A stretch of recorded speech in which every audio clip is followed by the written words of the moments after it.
Well, hello there. My name is Matt Lebon. I'd like to welcome you to the Foodscaper Podcast, where we dig into the growing profession of foodscaping, one conversation at a time. These are folks who have turned their passion into a profession, designing, installing, and maintaining food-producing ecological landscapes for clients for a living. Just because you want to grow your food, it doesn't mean you have to grow every single crop. It's dating. When you're learning, is you're building this relationship with your garden. Get ready to dig into some rich conversations. Let's get growing. Big thanks to our official garden supply sponsor, Epic Gardening, for supporting today's episode. Epic Gardening is one of our top recommended sites for edible landscaping, education, and garden supplies. Check out Epic Gardening, shop.epicgardening.com. Thanks to our official fruit tree nursery sponsor, Stark Brothers. Shop at starkbros.com. I'm very honored to have Chia-Ming with us to be chatting about her experience at Coastal Homestead. Thanks so much for coming on the podcast today. Thanks, Matt. I'm really excited because we haven't actually sat down to do a chat. Like, we know what we look like because of social. We've done the conferences for Foodscaper, but we've never actually taken the time to really talk. I love that.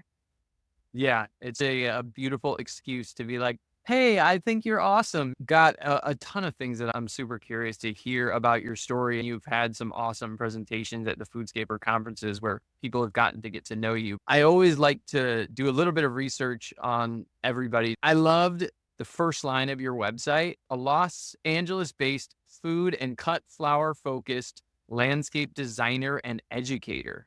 And I think it's a perfect introduction. Tell us more about Coastal Homestead, your work, and all the things that you're doing to make a living.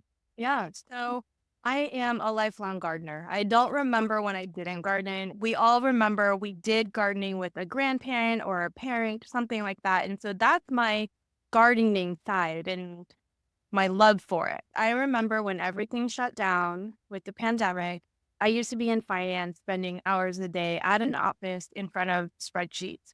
Then I had to do it at home, but I have kids running around. They're not doing their Zoom school. I thought there had got to be a better solution. During that time, we saw a lot of ugly things, civil unrest.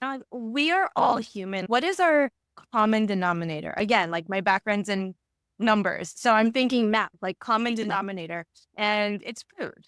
Where does food come from? It's from gardens. Even if you are not vegetarian or vegan, the animal that you consume eats vegetables too and plants. I was trying to think, what is it that we all have in common? And it's plants.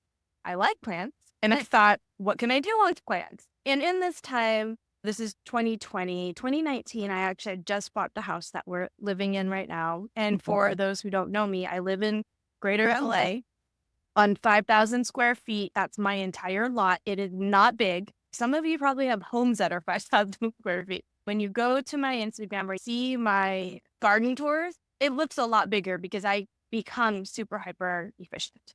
Back to the story, 2019, moved here, and they always say you live in the house for a year, then renovate. 2020 happened.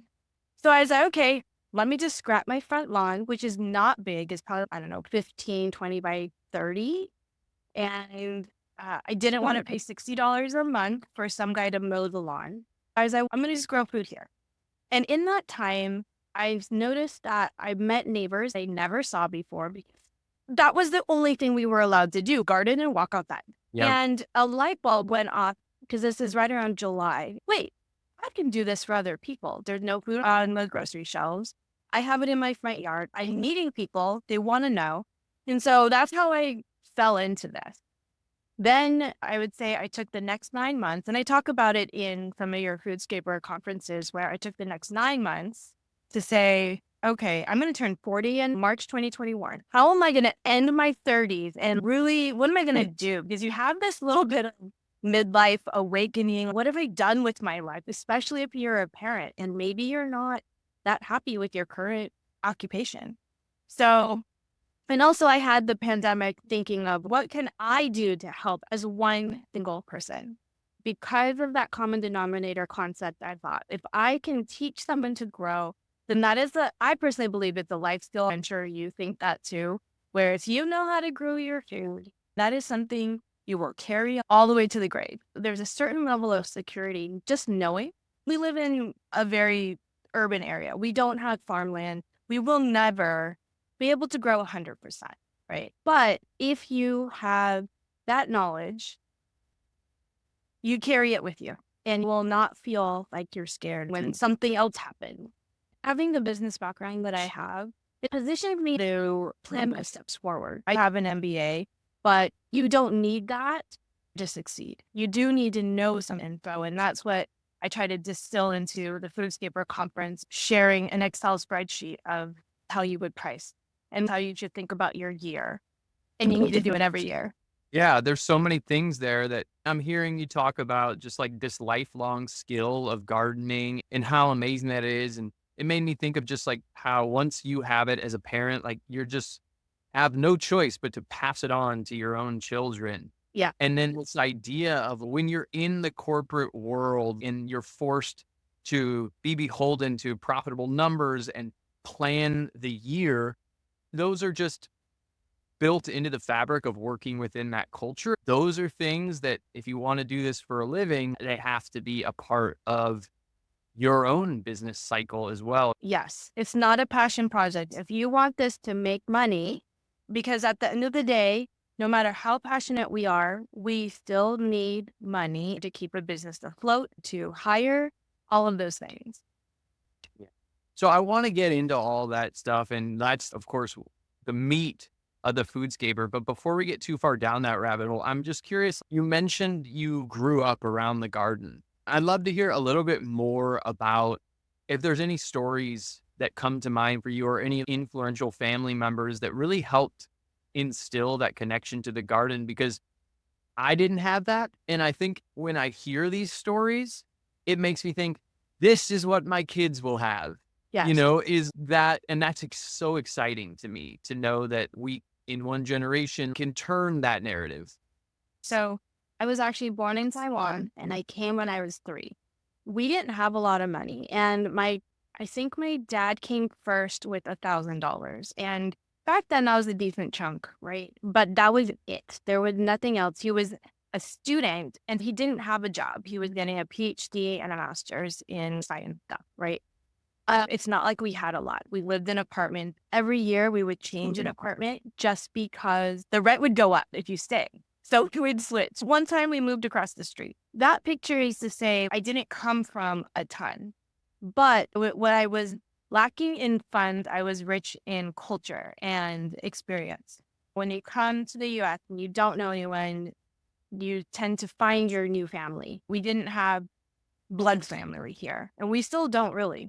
So in that, you find your community wherever you find them. And Taiwanese, and within our culture, food is a really, really big part. And also our native food or vegetables and Asian veggies that we know. And at the time, this was, I don't know, in the 80s, right? Mid 80s, aren't Asian grocery stores that have familiar vegetables. Someone would bring a twig, and if they brought that twig or that branch, and then they would cultivate it and then cut their piece and a cutting would pass on. My mom was very frugal, very good with stretching the dollar. I mean, I remember one time we were at a botanical garden and she's, that's an edible. And so she would like a pinch and I'm there going, Mom, you can't touch it. It says you can't touch it. But she would take that little cutting, put it into some piece of dirt somewhere, and most likely it was like a milk jug container reused. Something I don't do now, but that's what she did. And because of that, there was always this concept of, oh, you cut a branch, stick it in the soil, and you have a new plant. Now, these days, I think we really go too deep in, oh, it has to be this cut, it has to be this soil, and we forget to play. We forget to experiment. And I think a lot of people are afraid to get into gardening because there are so many quote unquote rules, and you could really mess things up if you don't do it this way. That cutting from that plant gets right at the essence of where I think foodscaping is so powerful. It's not about growing 100% of our food. If we can provide magical opportunities for cuttings to be shared amongst neighbors, that's powerful. I love that story. I imagine it's a similar rap that you're giving your own clients about playing in the garden. I'm curious if you would agree with that, or if there's anything more that you tend to tell clients. Being in LA, I imagine you have a lot of folks who want the beautiful garden to look like a magazine, and maybe I'm making some false assumptions, but just getting that sense of instilling that sense of play. I'm sure you workshopped that. Yes, I do. And I like to say so foodscaping is a niche, but within foodscaping, there's also even more micro or nano, whatever you want to call it, niches where some people, when you're a foodscaper, some people will have clients that their main goal is production. They don't care what it looks like. They want production. And then on the other end, you have people who just want it to look pretty. They want to brag that they grow their food. So you have this big range. I probably am somewhere in the middle towards the more aesthetic side because the place that I'm on is Instagram and people want to see pretty. Or if they see something that's not pretty, they want the fix to make it pretty. And there's also the LA, the city, the aesthetic of if you only have 5,000 square feet for a home, you want that 5,000 to be pretty. You don't have a spot to hide something. So what I do tell my clients, just like people, plants have seasons and we have seasons in our life. Some seasons will be really fruitful. We might have a glorious career, and then sometimes maybe that career doesn't do so good, or there's a lull and there's a period of that you need to pull back and take care of your family. I try to relate that. And even though it's not necessarily botanically correct, where it's one for one, there's so many lessons. And I think everyone who loves the garden subliminally understands the lessons that you pull from the garden. And another one that I do is I tell them, my clients usually come to me, and maybe yours too. They say, I always kill succulents and I can't keep anything alive. Those are the two biggest things that they say to me. And so I said, just because you want to grow your food, it doesn't mean you have to grow every single crop. It's dating. When you're learning, is you're building this relationship with your garden. If there's a really high maintenance crop and you don't have that time, it's okay to say, this isn't for me. I'm okay with that. And then go grow the one that you're going to eat and the one that you want to experiment with and have some fun. I love that philosophy. I can't tell you how many clients I've told, let's not grow winter squash in your garden, because it's just here in the Midwest, it's so pest prone and it just sprawls over everything and takes away the fun of the garden in my experience. And don't you have certain bugs like squash vine borer or something like that? We've got 3 really tough to deal with bugs when it comes to squash here. You should see my volunteer squash. It's crazy. And also the difference, what's interesting, your growing zone. I can grow year round. Right now, I still have spaghetti squash forming. And we're in October, and that's another 30, 60 days out before being completely done. And that's okay. It's going to finish. With winter squash, it takes that long, right?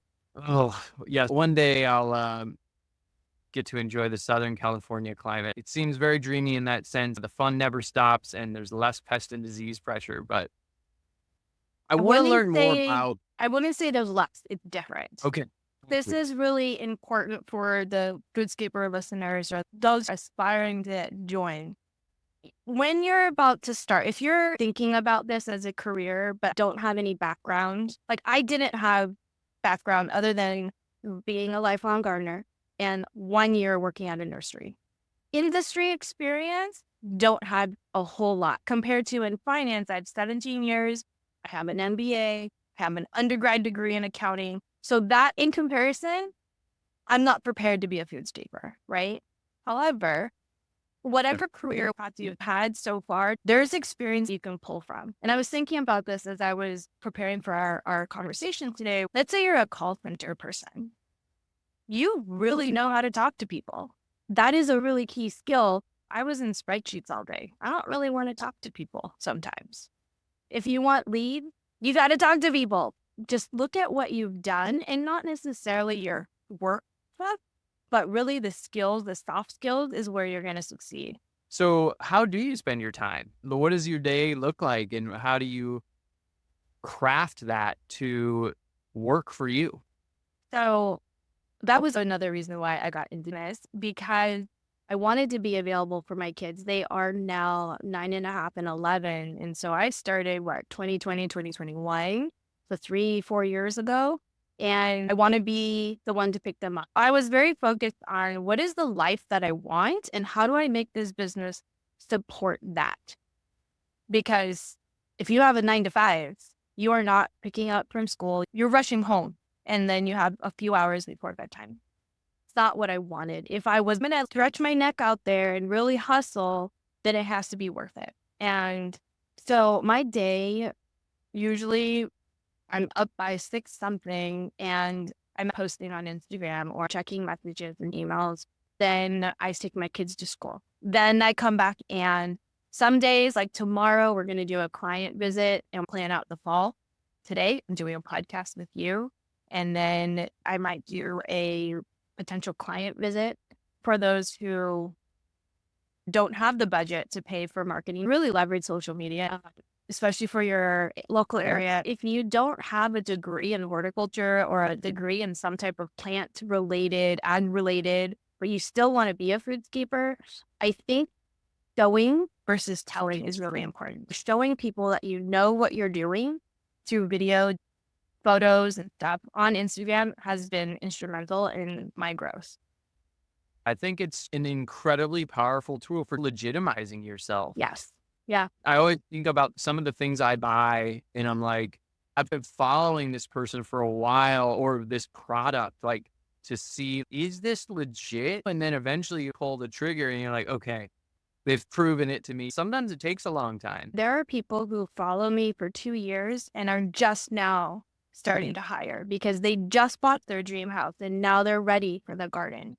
Sometimes you have to evaluate what kind of client you want to work for. You also really have to value your time. There's always going to be someone who wants to undercut you, who doesn't value you. As hard as it may be to say no to money, that is one of the most powerful skills you can learn as a foodscaper. If you're working on that person's garden who is asking for a discount but hasn't really earned a discount, or is a pain to work with, and you're feeling like, oh man, I really need the income, so I should do this job. It's eating up the time that you could be building your business or finding another client that values you and would probably even bring more leads or is more fulfilling to. I love that piece of advice. I struggle with it too, to be honest, because I really You don't gotta know pay what's people. You gotta make numbers meet.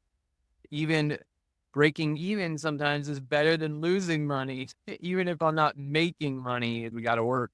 Yeah. And I think that's where out here in LA, and we touched upon it earlier, maintenance. Maintenance is not a moneymaker. I know for some people it can be, but out here, between how much it costs, just for reference, we pay anywhere between $5 to $6 per gallon. In my area, if the homes are only 5,000 square feet for the lot, and let's say the house is 2,000 square feet, there isn't a whole lot for a garden, like a full productive garden. So you're really installing maybe 2 to 6 beds, depending on the garden. If you want a larger garden to work on, you have to drive probably at least 10 miles, 20 miles, and that equates to an hour each way. So then you're paying your staff for the hour that they're driving back and forth. I think minimum wage is $16 or $18 right now.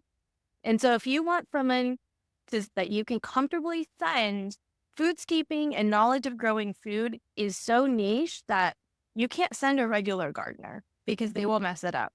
So you're really looking at maybe a $30 per hour person that you're paying to drive there for an hour, drive back, and then also maybe 3, 4 hours on site. All of a sudden, you're in the $200-300 mark. And how much can you charge for maintenance?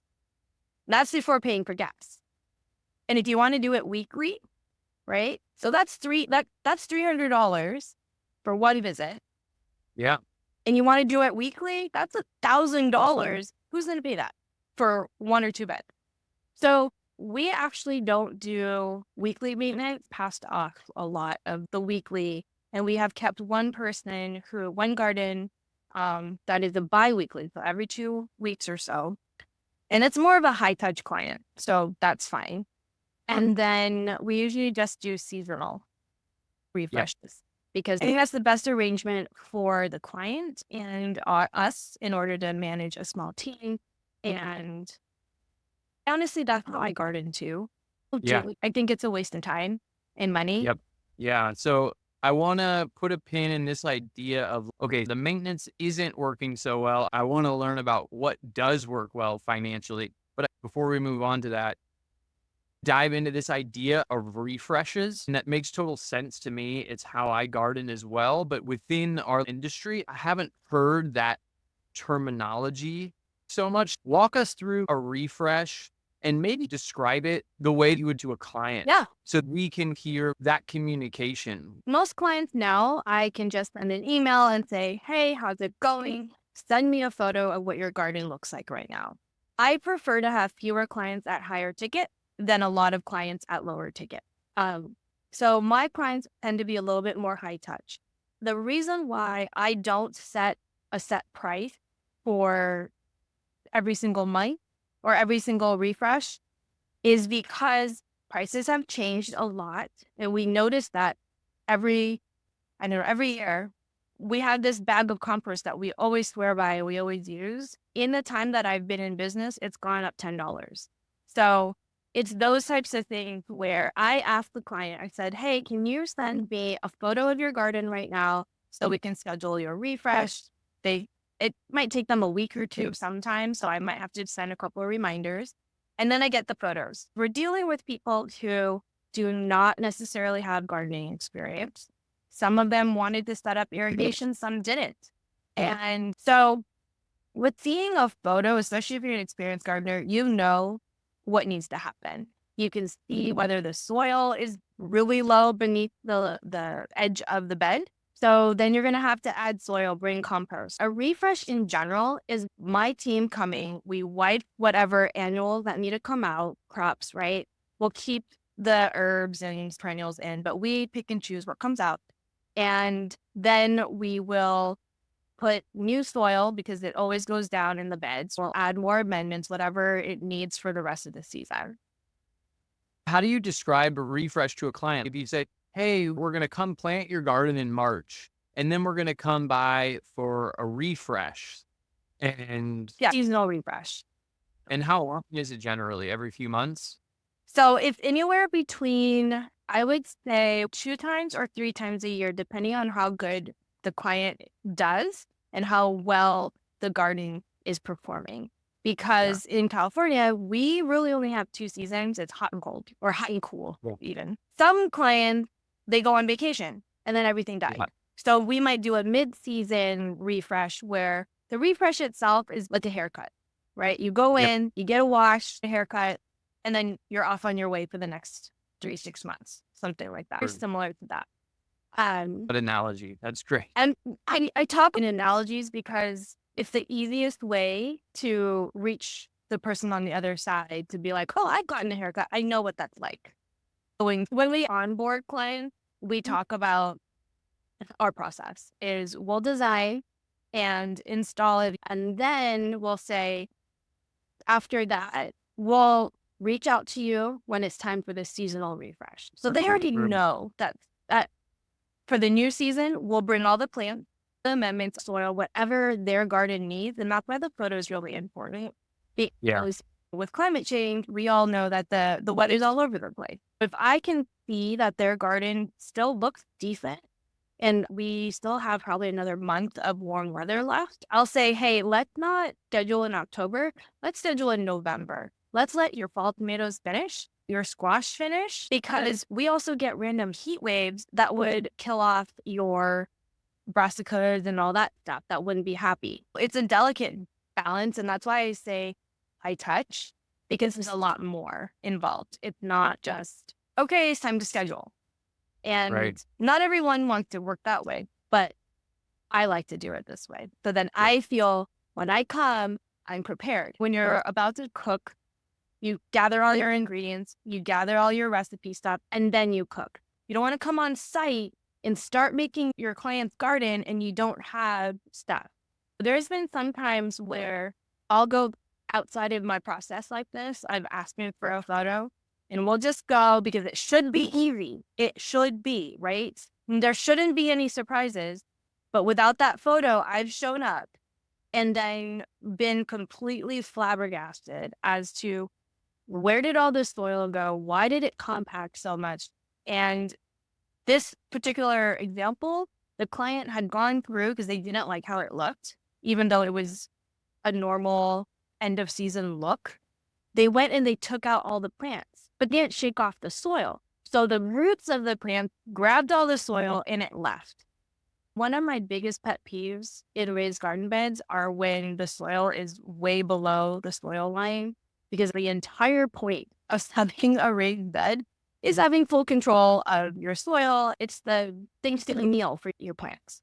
So I always bring soil now. I always bring an extra bag just in case for any refreshes. Also, with the refresh, that is an opportunity to say, hey, would you like to expand? And would you like to add fruit trees, bushes, vines, and things like that? I love that. I think that's been such a key for us is just having that regular contact means that as they start to explore Instagram and Pinterest and talk to their friends and they get new ideas, now you're the person to be like, yeah, I can plant that fig for you. Yep. Because you got excited about your neighbor's fig and you had never even considered growing a fruit tree. Yes. Unthinkable. So the thing about maintenance that's important. So I categorize refresh under maintenance also. It's just seasonal. It's not to say maintenance is no good. You just have to be prepared to have a team or set aside the time to service those clients. I recommend staying really local. So you're not driving more than 30 minutes each way because time is money. Now, the good thing about maintenance, if you're doing it more regularly, is that's your customer service. I would not categorize maintenance as revenue generating. It is definitely customer service. Okay, so I'm hearing you've said a few times, maintenance doesn't seem to be where it's at if you want to make a good living doing this work. So where have you landed? What are you leaning into right now in terms of profitability meets how you want to spend your week? So I'd bring up my kids and family life because that cuts my work time. There's only so many days or so many hours in the day where you can actually work. And we have this thing that everyone knows about. LA has traffic, right? So, and these are the realities that people don't talk about when you're about to start a business that's in service, that is on location. Because you might think, easy, I could do 2-3 gardens in a day. No, not in LA, because if you want to miss traffic and take advantage of your own time, then you're really working between 10 and 2. Because anything outside of that, you're going to be stuck in exponential traffic. And nobody wants to do that. So I might leave home at 9. It might take me an hour and I'll get on site between 9:30 to 10:30. Then I'm working and then you have to strike. You have to clean up because you can't leave a hot mess behind you. Maybe you add a day, depending if it's an install or a really large refresh, that sort of thing. Now that I've talked about that, the way I eat is beneficial for me is really leaning towards education, mentoring, and design. Because what I've noticed, and it'd be interesting to hear what you think. We all know 2020, everyone went bonkers about growing food. Now that I think things are leveling out a bit, I think we're getting to a point where foodscaping is a luxury item, at least here in LA. So human behavior, they want to travel, they want to eat well at restaurants. And so all of a sudden that money has shifted from home improvement into those buckets as well. And I don't want a lot of low ticket clients. Could I go out there and say, hey, I'll refresh your garden and yeah, easy. That doesn't fill my cup. I don't want to be somebody's gardener. I want to be the educator. I want to be the person who helps you set up the vision, and then I hand it over to you to maintain and learn, because the crux of it is I want my clients to learn how to garden. And it's not that I'm their farmer or their gardener. Calling all Foodscapers, the 2025 Foodscaper Conference is your chance to get practical, actionable solutions to the business challenges you're facing every day. Join us virtually on February 12th and 13th. We got 2 days of workshops, networking, and sessions designed to close your knowledge gap and help you thrive. Whether you're looking to expand your services or just refine your design skills, this conference has got something for everyone. Podcast listeners get a special 10% off discount when they use the code PODCAST. You can use that code at thefoodscaper.com. Let's get growing. This season on the podcast, we are proud to have Stark Brothers as our official fruit tree sponsor. One Stark Brothers offering I personally use and recommend are their Easy Start potted plants. I like to use Stark's Easy potted plants because they have an open bottom, so the plants arrive healthy and with a well-developed root system. I find the fruit trees matured in Easy Start pots to be super convenient, allowing me to set the plants in our little nursery until I'm ready to plant them for a client. So go to starkbros.com and check out their Easy Start potted plants. What does that look like in terms of a program or an offering to clients? You say, okay, you've got your garden now. I offer mentorship. What is the product under education that you offer? So there isn't a paid product right now that's very obvious. When I first meet a client, I ask them, how much support do you want? Do you want lesson? Do you want just we come seasonally? Or what is it that you want? Most of my clients are actually female entrepreneurs, celebrities, or high-level executives. So they don't have time to sit there and have a 1 hour, 2 hour lesson. And they really just want the cliff notes. That's why I talk a lot in analogies. I often say roller coasters or water rides is how you should think about watering your plants. You water in the morning and you don't water at night, because nobody likes soggy feet like at the end of the day. You don't go on a water ride at 10 o'clock at night because you don't want to be wet all day. It's those types of things that I try to teach them.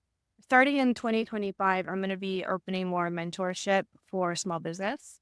And I do a few now, but I don't necessarily advertise it just because of bandwidth. So you're saying beyond clients who want gardening help, you're going to be starting small business mentorship for other entrepreneurs. Is that what I'm hearing? Yes. Yes. Some in Cool. this space, some just small business. I think I collected a lot of both instructional from institutions in my education and also experience in my corporate job. And now as an entrepreneur, I think I can help people think of all these ideas. Like they have all the ideas, but they don't know what's the next step. How do we make that into a plan?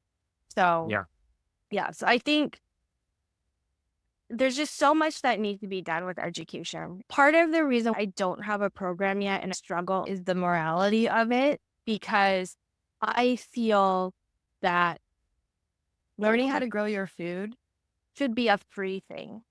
How do we make real change? How do we provide that? But I need to make a living. So what I've done is I actually create a lot of free content around how to grow your food and how to do all of these things, because I believe that should be free. Knowing how to grow your food should be a free thing. You can see I have like wealthy clients and I need to get paid, but I see all of that. Learning how to grow food should be free. I value my time and my expertise in or teaching people and setting up gardens that are productive yet beautiful. They're not necessarily paying for the education on how to grow their food, but they're paying for the design. It's not just going to look pretty, but it's actually going to produce some food too. So before we started recording, you were telling me that there's a shift underfoot for you in terms of your offerings and the way that you approach installations. I'd love to hear more about what you're thinking, because I think it's such an important lesson when we have these evolutionary moments where it's like, oh, I'm actually going to change my services a little bit. Yeah. And that is very enlightening for all of us other foodscapers. I think you can hear where I'm headed. I'm going to let go of all my maintenance jobs, and the seasonal maintenance, I'm really only going to hang on to a handful because I want to free up that time to create more content, to mentor more people in not just food. I want to do design. When we talk about margins, with Mm. design, I don't have a big team. I have one project manager part-time with me. I don't want a team because it takes me out of the design process. It takes me out of what I love, and then I'm managing people. And that's not the reason why I got into this. At some point, maybe I will grow to a certain size and need to have a staff and things like that, but I don't want to manage people right now. That's a different skill. You have to have HR, hiring, payroll, and taxes, and all of these other things that right now I don't want to handle. I'm good with that. I did it for a little bit. And the issue is you need to make sure they get fed before you. As uncomfortable as the discussions about money can be, it's necessary. And I'm just very open and frank with all of the things that I say because if you want to be a foodkeeper, you really have to be passionate about it and then prepare yourself because there are seasonality depending on where you live. I'm lucky that I have all year round. I can do this, but not everybody can. So what are you going to do in the times that you are not going to have a fruitful season, right? I think I'm actually going to go what people think are probably backwards, and I'm going to start blogging more because there's a lot of opportunity in the online digital space. And I can do that from home and still achieve my goal of teaching people how to grow food, helping them design. And when you're talking about margins and things like that, like a design process with me right now is they send me an email. Hey, I'm interested. Okay, let's pick a time. I go on site. So you have your design consultation. So that's one fee. And that's really only your time, some gas.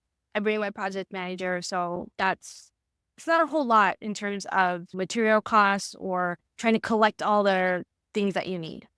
So you go with your measuring tape, clipboard information, and take pictures. So that's it. And then you come home, and depending on that client, some of them just want you to give them ideas. That's it. That's one product, and you're done. Then there's the clients who want like a 3D rendering. So then my project manager will put that together, and then we'll submit that. So that's a different, more higher touch. I've started this talking to more landscape contractors who don't have the expertise for edibles and need somebody. And so we'll partner. Going forward, I don't have to install. I had been installing, but the amount of prep and the logistics of everything in LA, it's just really challenging to make sense for me at this point in time without hiring a big team. When we did install, we would have day of people. I would prepare everything, have all the plans, and then we would have 2 to 3 staff just on project by project. I like that. That takes some of the pressure off. If I'm understanding you correctly, once you have a project lined up and everything prepared, you're gathering subcontractors or people who can help on a gig by gig basis so that Yes. you don't have to deal with the pressures of keeping them paid Yes. all the time. So that's another way to do it. And even though I've been very honest about this is a hard job, there are ways to do it. You just have to make sure that's the way you want. I can only imagine. The biggest challenge I find in our jobs is that we have scaled up a little bit. So we've got the trucks and the trailers and we've got the shop. So people have to drive to work, get out. Okay, then we got to get like the truck started. We got to get all of our tool sheds open. We got to meet and talk about everything we're going to get loaded for the day. Then we got to load up. One truck needs to go get soil or compost or plants or another thing. We got to drive, to that place. Then we drive to the site. We have committed to people like 8-hour days. So then 2 o'clock rolls around and we're like, okay, we got to start thinking about getting out of here because we got to pack the truck up again, drive back to the shop from our client's house, unload the truck. And then I need to get people on their way by 4 because we work 8 to 4. That's the number one thing I don't like about the work. It doesn't feel spacious in the way I would like it to, which is why I've become more excited about big jobs. We can take our time more and show up at the same place day after day for a week or two, and it feels way more spacious that way. Yeah, most of my clients, we do a lot of the planning and it's a 1-day install. And that's it. It's 6 hours. Bam, we're done. We build the beds offsite. I actually do not do bulk soil. And the reason for that, it is harder to move. And when it's harder to move, it takes more time. And more time is more money. And so also when you do bulk soil, you have to clean up because you're going to drop soil somewhere else. And you're going to have to sweep. If it's in a bag, you grab the bag, you go, and you empty. In some of these areas, there's a lot of elevation, there's a lot of steps, or the door that you can pass through is small and you can't get a wheelbarrow. So there's different logistics to figure out. Yeah. So it sounds like design is a big thing for you in terms of one of your revenue streams.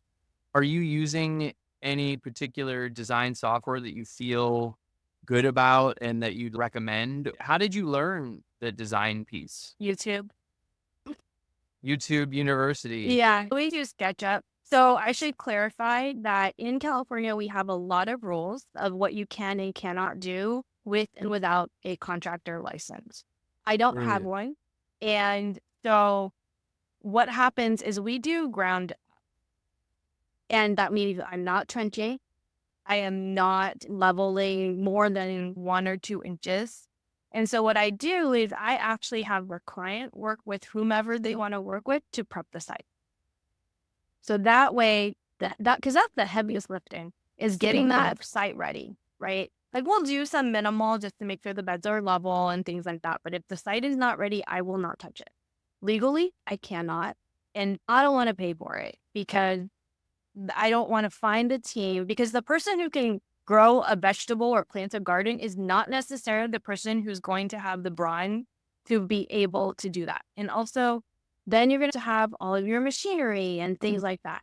And then in certain parts, we have landslides into the ocean. So I'm not touching that. There's a lot of liability. When I think foodscaping sounds glamorous, but there are all of these things like liability. Most of the homes I work on are $3 to $5 million homes. So if I mess up, it's some big mess up.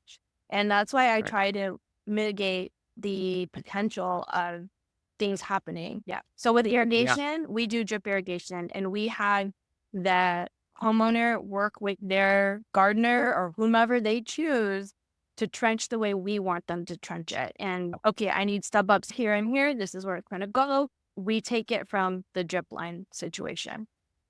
Do you charge for all that communication and administration? Like, how do you capture the time that it takes to make that irrigation right? So I don't itemize. I do one big project fee. Unless the client asks for an itemization, and most of my clients don't. They come to me knowing that, here, I just want to pay you, you handle it all. Right. And I shared it in, I think, the Foodscaper Conference in the past, is I have a spreadsheet in Excel where I itemize all the things. We'll sit there and we'll say, okay, how many feet or yards of drip line do we need? And how many of these pieces do we need? We'll add them all up. Most of the time it's beds that we're working in. There isn't a whole lot of crazy design and things like that. So we put it in one full fee of how many times do we think this client is going to need an email? How many times do we think, how many responses? Like certain people, once you meet them, their like anxiety level or their communication level right off the bat, just on intake, these soft skills are really important. How do you read that person? How do you qualify that customer? Yeah. That all goes into it. And if there's a customer that I'm like, I don't really want to work with them, but how do you nicely say no? They get a higher fee. If they say yes to, I feel okay still showing up because that person is going to be a lot harder to work with or their property is harder. Yeah. The pain in the ass, the Yes. world. Yeah, I think that is an important thing that basically you're calling out, which is kind of we have in our budgets what we call an admin line item, and the admin line item is basically, yeah, how much time do I think I'm gonna have to sink into this? Just and all those fringe addies, all those you can't imagine billing for because they're just random emails or phone calls or just, oh, I gotta go meet their irrigation guy at the house for a half an hour. All those little things are basically project management, really what it is. Okay, that's really helpful.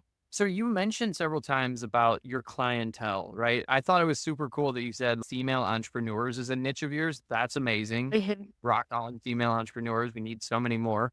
And it sounds like you've curated your niche. I'm curious about your evolution using social media. It sounds like you're very tech savvy. You talked about wanting to do blogs. You're doing videos and you've got celebrity clients. Like, how have you achieved this? When you look back and you're like, these were the marketing things I did right to get clientele. And then maybe if you can follow up on that, like, what are the marketing things you're doing within existing clientele to create the best marketing there is, which is word of mouth? How are you making that happen? So I would say every person who is thinking about starting their own business should read this book, Building a Brand Story. I truly believe it. I was listening to it on an audiobook as a recommendation I saw somewhere, and I thought, I think I need this in paper form. So I actually have both audiobook and this just so I can highlight and be like, okay, if you don't read it, the idea is you are not the hero of the story. You want to be the supporting character and your client is the hero. So how do you make your client the hero? In this scope, it would be how do you make them the ability to be like, look, I grew a tomato to their friends, or look at my wonderful garden when they have friends come over. So how Yeah. do you, if we back up to, let's say 2020, and I'm just full time for 9 months and building my business at night, right? So I'm working on my website. I'm working like that website that you looked at. I built that on Squarespace. I don't know how to do any of that. I just Googled and somehow it worked.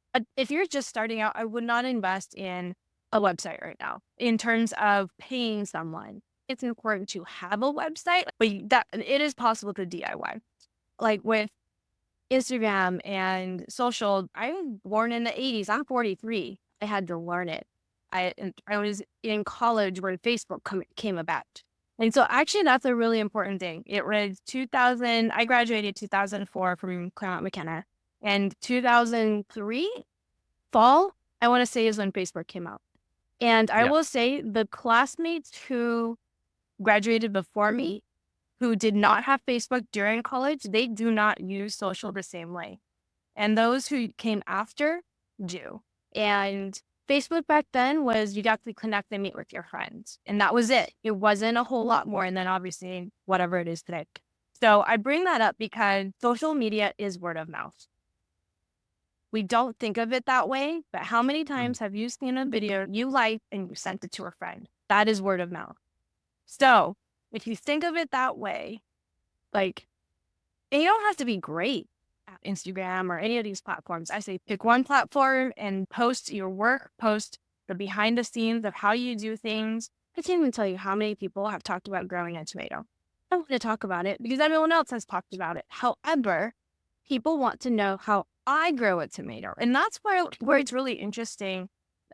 People don't buy products. They buy the experience. They're not just buying, let's say, this pencil. They buy it because it says Crayola on it, right? Or something like that. Really important to understand that your audience wants to buy from you. Tell them what you do. Tell them what you're good at. Tell them what you like. And it doesn't have to be only specific to plants or to your foodscaping business. I can't tell you how many people want to know what shampoo I use because they like my hair, or what sunscreen I use because I'm always in the sun, or what hat I'm wearing. These are all subliminal things that they see on the screen, and through a video, they hear you, they see you, and then all of a sudden they feel like they can trust you and know you. It is a little weird sometimes because there's this effect of they feel like they know you, but you don't know them. So it's a little weird sometimes when you'll run into them and be like, oh, how is this? And there's a lot of psychology behind being okay on camera. If you're not okay on camera, that's okay too. Just have your phone and practice filming yourself gardening. You don't even have to post it. If you have reservations, practice first and then get more comfortable. The more you practice, the more comfortable you'll get. In terms of technology, I use InShot. I think it's a paid app, the one-time fee, like under $20. I edit all my videos in there, and then I load it to Instagram. So when you're thinking about your Instagram stuff, or do you plan stuff out, or are you just like feeling it out as you go? And is it important to make a map of what you want to create? I go back and forth with this, right? So I think on Instagram, there is a element of spontaneity that's important. I whipped out my phone and I'm showing you this, right? It's live, it's in season, especially with plants. But if you want to reuse some video from last season, that's okay too. Just make sure it's relevant to the season. Then you're still teaching your audience something valuable, even if you did it last year, right? So I think paying specific to foodscaping, I think having a seasonality component is really important. The other thing with the pivot for me is I'm going to be more of a content creator who is also a foodscaper versus a foodscaper who creates content. My shift is I have been doing more brand deals and things like that. And I wouldn't have been able to do that if I hadn't started in foodscaping. It fits personality, my family life, all of that better. I think that's an important distinction that you're making. Yeah. But what I'm really interested in is how you curated your clientele and what advice you would give to aspiring foodscapers to really carve out their marketing niche. Yeah. Or you talked about like creating the story brand, amazing book for people, but at a more kind of like tips and tricks level, what do you think people are missing when they think about this marketing piece? I would say make sure what you're putting out is what somebody would want to hire. So if you're just going to say, oh, this is how you grow a tomato, that doesn't make anyone want to hire you, right? But if you have the whole scene and it's a gorgeous garden and you're picking from it and there's a bunch of tomatoes, they might be like, I want that. So you want to evoke an emotion. You want to evoke a desire, envy, happiness, or aspiration. Don't just think of the end being the fruit or the harvest. It's what is the feeling behind it, right? So when you're talking about content and what you put out. In terms of tips and tricks, when I first started, I reached out to my own personal network. And because I was a professional, I am female, I am an entrepreneur. So that is very similar to me. And on Instagram, I had a couple key clients who saw me showing my garden, all the harvest, and they thought, I want that.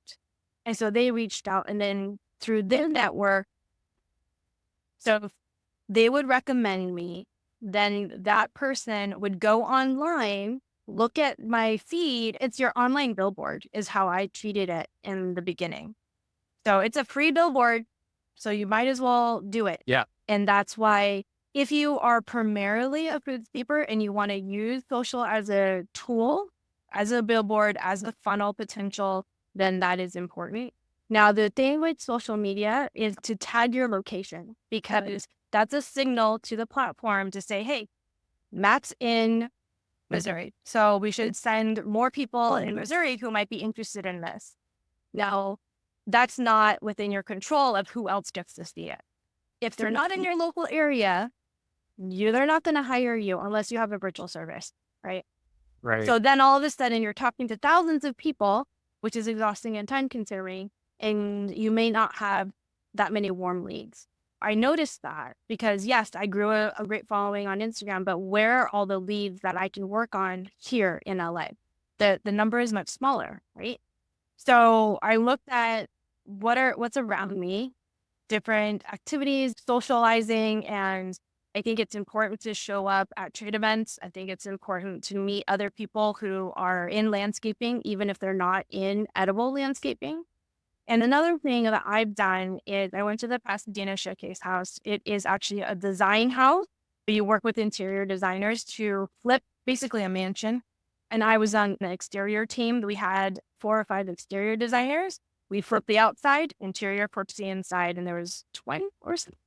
And this opportunity, it was a big design house, and I think they have 20,000 people walking through the garden in the course of a month. If someone's going to walk through that garden, they are most likely from LA. If I want to have a foodscaping business in my local area, who can I talk to? Where can I show up? I have a favorite nursery that if I don't buy wholesale, I buy there. I talked to that owner and I said, hey, what about I'll come, we'll do it as a trade, and I'll come and help you talk about the vegetable section on a certain day. And so I met people that way. They let me leave business cards there. In terms of celebrity clients, if there's someone that you see in your local area that you would love to work with, and they don't have to be like movie star, celebrity, or just someone of some clout, right? If you follow them, some of them actually respond to their own DMs. There was one, my first one, I was following her and I had a genuine comment about what she had posted in stories. And I was like, oh yeah, it was a wonderful day or something like that. That looks lovely. And they responded. And so I thought, is this you? Is this a manager? Is this a third party? I just was like, hey, I saw you love to garden. I would love to come over and give you some tips if you'd like. And that's how it ended up happening. Yeah. So I would say, do not put boundaries around yourself unknowingly. Because if I hadn't had the thought of, let me just message her, Yeah. it wouldn't have happened. Yeah. I love that you took that risk. Yeah. Beautiful. That's paid off. We're approaching the end of our time. You've got so many great stories and so much wisdom to share here. I'd love to close us out and just share if there's anything else to your vision for where you'd love to see yourself in the next 5 years, or even just an aspirational vision for the foodscaping industry. Would love to go out on that. Yeah. I think that foodscaping is here to stay. I think it will evolve outside of a traditional business because there is the seasonality aspect. I think each person who aspires to be a foodscaper, you have a bigger heart and want to share that. You're not in it for the money, right? But you do need to make money. That's going to be a thread throughout this entire podcast episode. So how do we help you do that? And I think it's creating a plan of what does each month look like, and then resetting that plan. Like at the end of the year, it is not about the plan. It is how do you mentally and emotionally prepare yourself for the next year and the next season. It's how do we treat our gardens, right? Like we did one season. What is our plan for the next season? We need to do that with our businesses. Fantastic. Thank you so much for taking the time. People can obviously head over to Coastal Homestead's Instagram page, other ways that people might be able to connect with you. Yeah, so I'm actually going to lean in more on YouTube as well, and my website, and there's the email. So again, thank you so much for taking all this time to chat with us. Hopefully we'll continue to learn from you at upcoming Foodscaper conferences and people can have the chance to interact with you. Wishing you a fantastic rest of the fall. It sounds like you've got some nice weather ahead still. yes, thank you. If this podcast inspired you or taught you something new, it would mean so much if you could give us 30 seconds of your time, follow or subscribe to the Foodscaper Podcast. And while you're there, if you could give us a 5-star review or rating, that would be so greatly appreciated. These small acts help us grow the foodscaping movement.